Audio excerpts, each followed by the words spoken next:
Daily job updates కోసం subscribe చేసుకోండి local jobs. 10వ తరగతి చదివిన మహిళలకు మంచి ఛాన్స్. వారి కోసం ఉద్యోగ నోటిఫికేషన్ పడింది. విజయవాడ మున్సిపల్ కార్పొరేషన్ పరిధిలో 32 ఆశా వర్కర్ల పోస్టుల భర్తీకి దరఖాస్తులు కోరుతున్నారు. దీనికి సంబంధించి మరిన్ని వివరాలు తెలుసుకునే ముందు మీకు ప్రశ్న. మీరు ఎలాంటి జాబ్స్ కు సంబంధించిన సమాచారం కోసం చూస్తున్నారో కామెంట్ ద్వారా మాకు తెలపండి.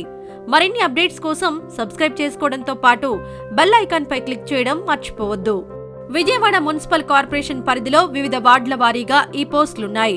Patamata, mega township, Shantinagar, Krishnaveni school road, Shramika Vidyapeetham area, Carmel Nagar, Nagarjuna Nagar, Ramachandra Nagar, Kanakadurga Nagar, Vijayanagar colony, Gundala, currency Nagar, Lourdes Nagar, Nulakpeta, lorry stand area, old HB colony, Kodanda Ramalayam area, IT college area, Gayatri Nagar, Suryaraopet, Patamata Lanka, Siddhartha Nagar, Bharatinagar, veterinary colony, కర్ణంగారి బజార్, high school road area, old post office area Patamata, BSNL exchange area, new PT colony, Ashok Nagar, Damodaram Sanjeevaiah Nagar వార్డుల్లో పోస్టులున్నాయి.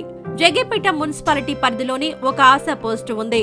ఈ ఉద్యోగానికి దరఖాస్తు చేసేవారు గడువు తేదీలోపు అప్లికేషన్లను Jaggepeta Mittagudem UPHC medical officer కి స్వయంగా అందజేసి రసీదు పొందగలరు. ఒక దరఖాస్తుదారు ఒక దరఖాస్తును మాత్రమే సమర్పించాలి. ఈ పోస్టులకు 25 సంవత్సరాల నుంచి 45 ఏళ్లలోపు వారు అర్హులు. ఈ నోటిఫికేషన్ ను నవంబర్ 11వ తేదీన విడుదల చేశారు. డిసెంబర్ 2వ తేదీ కల్లా అభ్యర్థులు దరఖాస్తు పంపించాల్సి ఉంటుంది. నిర్ణీత గడువు ముగింపు తర్వాత అభ్యర్థులు పంపిన దరఖాస్తులు స్వీకరించబడవు. స్థానికంగా నివసిస్తూ ఉన్నవాళ్లు, 10వ తరగతి పాస్ అయిన వాళ్లు ఈ పోస్టులకు అప్లై చేసుకోవచ్చు. వితంతువు, విడాకులు పొందిన మహిళలు, నిరాశ్రయులైన మహిళలకు మొదటి ప్రాధాన్యం ఇవ్వబడుతుంది. ఈ పోస్టులకు అప్లై చేసే అభ్యర్థులు తెలుగు బాగా రాయడం, చదవడం వచ్చి ఉండాలి. ఆరోగ్యం, సంక్షేమం, పారిశుద్ధ్యం, గర్భిణీల ఆరోగ్యంపై అవగాహన ఉండాలి. వాటిపై ఇతరులకి వివరించే తత్వం, నాయకత్వం లక్షణాలు, సమస్యల పరిష్కారానికి తగు చొరవ ఉండాలి. సానుకూల దృక్పథం కలిగి ఉండాలి. ఆరోగ్యం, సంక్షేమం, పారిశుద్ధ్యం అంశాలపై అవగాహన ఉండాలి. ఎదుటివారికి వివరించి చెప్పగలగాలి. ఈ ఉద్యోగాలకు నెలకు 10,000 రూపాయల వేతనం అందించడం జరుగుతుంది. అలాగే ప్రభుత్వేతర, స్వచ్ఛంద సంస్థల్లో పనిచేసే అనుభవం ఉన్నవారికి ప్రాధాన్యం ఉంటుంది.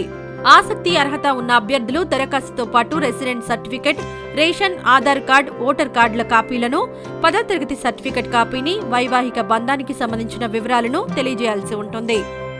ప్రభుత్వేతర, స్వచ్ఛంద సంస్థల్లో పనిచేసిన అనుభవం ఉంటే దానికి సంబంధించిన ధృవీకరణ పత్రాల కాపీని అందించాల్సి ఉంటుంది. అలాగే సదరు అభ్యర్థులు 5 ఏళ్లలోపు పిల్లలు ఉన్నట్లయితే పూర్తిగా వయస్సుకు తగ్గ టీకాలు ఇప్పించినట్టుగా తగు ధృవపత్రం, మాతా శిశు సంరక్షణకు కార్డు కాపీ ఇవ్వాలి. వితంతువు, విడాకులు పొందిన వారు, భర్త నుంచి విడిపోయిన నిరాశ్రయులైన వారైతే సొంత డిక్లరేషన్ ఇవ్వాల్సి ఉంటుంది.